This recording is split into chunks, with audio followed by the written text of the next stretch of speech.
काय सांगाल कुठपर्यंत हा प्रचार आणि टप्पा आलेला आहे? ते गुहागर विधानसभेतल्या महायुतीच्या कामकाजातला उमेदवार ठरण्याची प्रक्रिया काही उशिरा घडली. पण जे काही कामकाज सर्व बूथवरचं 3 तालुक्यातलं होतं, हे कामकाजाची रचना तयारी महायुतीतल्या कार्यकर्त्यांनी एकत्रितरित्या त्याच्या आधीपासनं केलेली होती. त्या सर्व कार्यकर्त्यांचा समन्वय होणं आणि त्यांनी एकत्रित कामकाजाची सुरुवात करणं हा विषय राहिला होता. हा समन्वयाचा मुद्दा तीनही तालुक्यातील गुहागर, चिपळूण आणि खेड या तीनही तालुक्यातील महायुतीच्या सर्व प्रमुख कार्यकर्त्यांचा समन्वयाचा मुद्दा झाला. याबाबत त्या पद्धतीनं त्या नेत्यांपर्यंत विषय सांगितले गेले. म्हणजे बूथ पर्यंतचा कार्यकर्ता त्याच्या ताकदीनं पुढे सुरुवात झालेली आहे. आणि ही चांगली सुरुवात प्रत्येक बूथवरती सुरू झालेली आहे. तुम्ही आता महायुती म्हणून केवळ गुहागर विधानसभा क्षेत्राचं बोलायला झालं तर काय मुद्दा घेऊन पुढे जात आहे लोकांसमोर? महायुतीमध्ये या मतदारसंघाला इथला बदल हा हवा आहे, हा एक महत्वाचा मुद्दा आहे. कारण ज्या पद्धतीचे एकमेकांमध्ये तेढ निर्माण करण्याचे प्रयत्न इथल्या प्रस्थापितांद्वारे केले जातात, याच्यामध्ये जनतेला, कार्यकर्त्यांना मनापासून बदल हवा आहे. हा कार्यकर्त्यांच्या मनातला बदल करण्याची एक इच्छा ही आहे.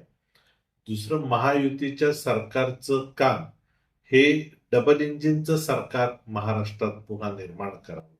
केंद्र सरकारच्या योजना, राज्य सरकारच्या योजना, मग मुख्यमंत्री लाडकी बहीण सारखी योजना, शेतकऱ्यांना मोफत वीज पुरवठ्याची योजना, सोलर दिव्यांची योजना, ह्या सर्व विषय जे महायुतीच्या सरकारचे घडतात त्याच्यातलं डबल इंजिनचं सरकार झालं पाहिजे, ही एक मतदारांच्या मनामधली भावना आहे.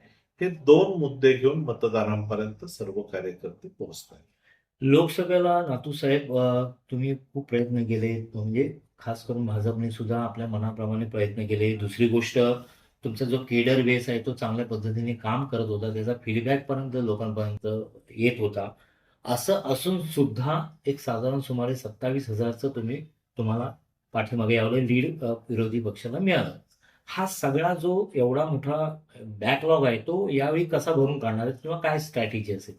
लोकसभेकरता ज्या पद्धतीचा नरेटिव्ह सेट करून प्रयत्न केले गेले, हे महाराष्ट्रभर अनेकांच्या लक्षात आले. देशभरातला हा बदल लक्षात आला.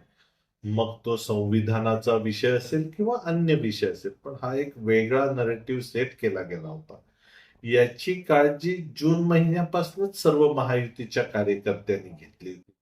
आम्ही सर्व महायुतीच्या कार्यकर्त्यांना तेव्हापासून सांगत होतो की महायुतीचा उमेदवार असणार आहे, तो मी असेल, तू असेल का तो असेल, ह्याचे विचार आपण करूया नको. आपल्याला महाराष्ट्रामध्ये डबल इंजिनचं सरकार करायचंय. मोदीजींचा विचार देशामध्ये आहे, तर त्यांच्या विचाराचं सरकार आपल्याला महाराष्ट्रामध्ये करायचंय. आणि याची रचना, हा सर्व असणारा जो मायनस पार्ट आहे, हा सर्व दूर करण्याची रचना आमची जून महिन्यापासून सुरू होती. आणि त्याचं योग्य पद्धतीनं सर्व समन्वय, झालेल्या चुका सुधारून आम्ही याच्यामध्ये कामकाजात पुढे गेलेलो आहोत. गुहागर तसा हा विधानसभा क्षेत्र म्हटलं तर तसा हा भाजपचाच विधानसभा क्षेत्र राहिलेलं आहे, एक अपवाद वगळता. पुन्हा तुम्ही ह्याच्यामध्ये गेले 2-3 महिने तयारी करत आहात. आमच्या माहितीप्रमाणे पक्षाने तसं काम करायलाही तुम्हाला सांगितलं होतं आणि अचानक असं झालं, अचानक म्हणा किंवा काही दिवसांच्या फरकाने झालं की शिवसेनेने इथे स्वतःची उमेदवारी दिली. तुम्ही थोडंसं नाराज आहात असं वाटतंय. आणि दुसरी गोष्ट, भाजपच्या आम्ही पदाधिकाऱ्यांशी जेव्हा चर्चा केली ते ते खूपच नाराज होते त्या काही मुद्द्यामुळे. पण काम करता आहे, पण तरी सुद्धा कुठेतरी खंत राहिली आहे का की ही जागा आपली गेली नाही? नाही, युतीच्या वाटपामध्ये एखाद्या ठिकाणी जागा द्यावी लागते, घ्यावी लागते, हे विषय होतात. पण फिरून फिरून हे गुहागरच्याच नशिबी येतं, ही पण एक अडचण कार्यकर्त्याच्या मनामध्ये राहिली. पण ह्याच्याकरता भांडणं, दुःख व्यक्त करणं, ती आत्ताची वेळ नाहीये. याच्याकरता आवश्यक ठिकाणी ज्या नेत्यांपर्यंत वाद घालायचे होते ते आमच्या कार्यकर्त्यांनी वाद घातले. नेत्यांना ते आपापल्या भूमिका स्पष्ट सांगितल्या. आमच्या नेत्यांनीही बैठका घेऊन काय झालं, काय नाही झालं, त्याच्यातलं कोण कुठे कमी पडलं, या सर्व गोष्टींची इतकी स्पष्टता दिली. जेव्हा नेता आणि कार्यकर्ता ही एकमेकांमधली स्पष्टता अधिक राहते आणि संवादाची दरी कमी होते, तेव्हा हे आहे हे अड दुःख कोणाच्या तरी मनात आहे की नाही, पण त्याच्या पलीकडे जाऊन मला महायुतीचा उमेदवार निवडून आणायचा आहे. या जिद्दीनं सर्वजण काम मात्र करतात. काही त्रुटी राहिल्या होत्या त्या दूर करून आता आम्ही पुढे जातो आणि ह्या आठवडाभरात तीही एक जी सल मनातली आहे ती एकाही कार्यकर्त्याच्या मनात ती सल राहणार नाही. ही सहल नाहीये, परंतु तरी सुद्धा तुम्ही तुमच्या पद्धतीने महायुतीचा धर्म निभावताय. काल तुमच्या तालुका अध्यक्षांची पत्रकार परिषद झाली. एका मुद्द्याला घेऊन झाली. शिवसेनेचे जे मोठे नेते आहेत रामदास कदम यांनी तुमच्यावर टीका टिप्पणी केली. अर्थात ही पहिल्यांदा नव्हती विषय. हे लोकसभेपासून सुरू होते. आता प्रचार अशा टप्प्याला येऊन पोहोचलाय शेवटच्या टप्प्याला, की सगळ्यांनीच ह्याचं भान ठेवलं पाहिजे किंवा सामंजस्यपणा दाखवला पाहिजे. तरी सुद्धा त्यांनी मुलाखत देताना असं त्यांनी ते भान ठेवलं नाही. असं एकंदरीत तुमच्या कार्यकर्त्यांच्या, पदाधिकाऱ्यांच्या बोलण्यातून त्यांच्या ज्या भावना व्यक्त झाल्या त्यातून आलं आणि काही काळ असा एक तणाव निर्माण झाला. तर याबद्दल तुम्ही काय सांगाल, की हे जर तुम्हाला ध्येय गाठायचे असेल, तर हे सामंजस्य दाखवायला पाहिजे की नसं काय केलं पाहिजे या विषयात? यातला मुळात मधल्या हा जो प्रकार घडला त्या काळात मी माझ्या कौटुंबिक विषयात थोडा धावपळीत होतो. पण मला सर्व अपडेट होते, फोनवरनं माहिती येत होती. पण एखाद्या जबाबदार नेत्यानं निवडणुकीच्या काळात आपण काय बोललं पाहिजे याचं भान ठेवण्याची गरज आहे. अनेक या छोट्या छोट्या विषयांमुळे याचा परिणाम तिथल्या मतदारांवरती होतो. अशी अनेक जुनी उदाहरणं आहेत. त्यामुळे आपल्याला जेव्हा जे नेतेपण मिळतं ते मोठेपण जे नेतेपदाचं आहे त्याच्यामध्ये सर्व गोष्टींचं भान ठेवण्याची आवश्यकता आहे. आता एखादे भान ठेवत नसतील तर ते मोठे नेते म्हणायचे का असा प्रश्न होतो. पण अडचण अशी आहे की काहीतरी एकानं केलं म्हणून मी दुसरं टोकाची भूमिका घेऊन आहे हा विषय दूर करणं हे काही बरोबर दिसत नाही. कारण जे उमेदवार आहेत ते महायुतीचे उमेदवार म्हणून आमच्या सर्वांचे उमेदवार आहेत आणि त्या उमेदवारांना अडचणीत आणण्याकरता जर कोण अशा पद्धतीचा याचा उपयोग का व्हायला लागला तरी आम्हाला त्रास होईल.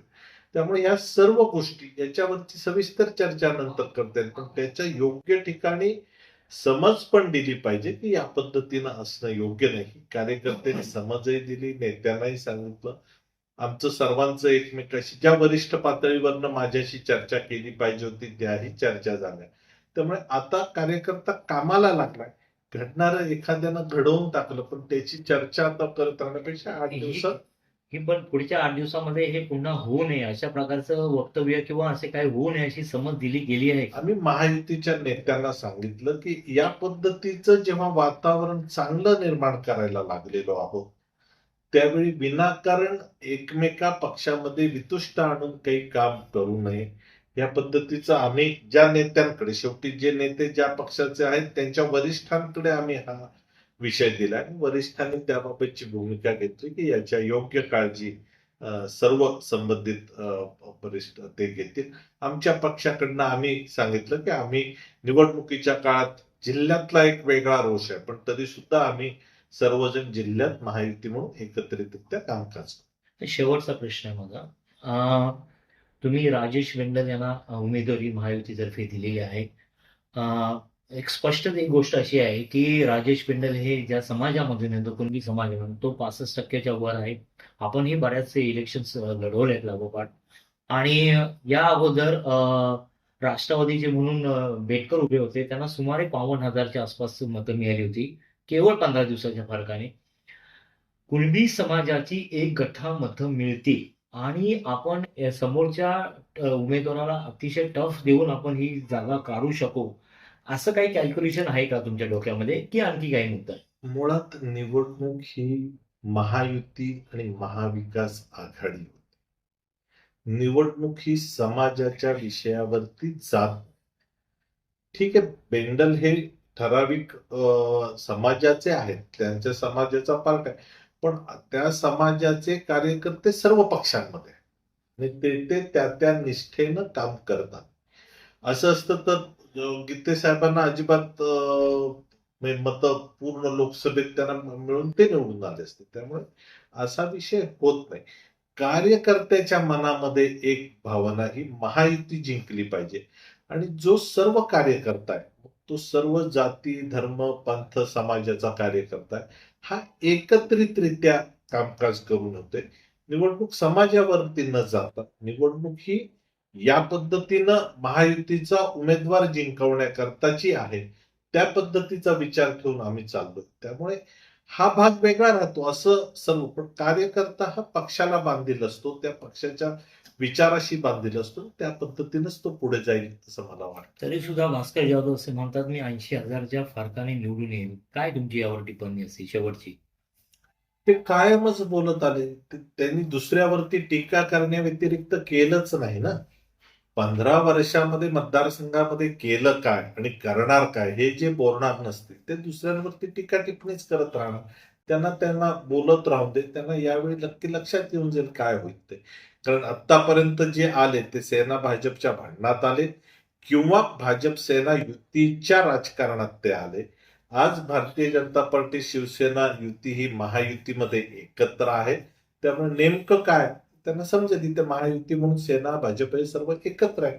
त्यामुळे याचं उत्तर 20 तारखेला पेटीत जाईल, 23 तारखेला उघड होईल. धन्यवाद. थँक्यू.